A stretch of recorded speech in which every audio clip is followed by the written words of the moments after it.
সব সময় শুনে গিয়েছি, মানুষের পক্ষে কথা বলেছি, মানুষের জন্য ভূমিকা রেখেছি।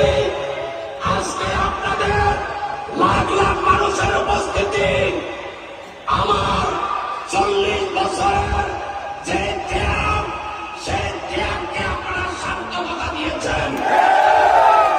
আমি আপনার কাছে শুকরিয়া আদায় করতেছি।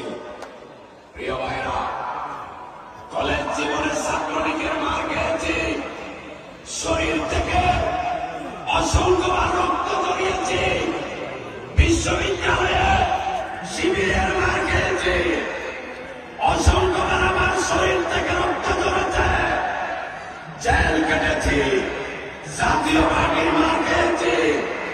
বিগত শেখ হাসিনার বলে 17 বছর আমার উপর কি জুলুম চলেছে আপনারা জানেন। আমি গণ্যমান্য চেয়ারম্যান ছিলাম, চেয়ারম্যানরা সরকারের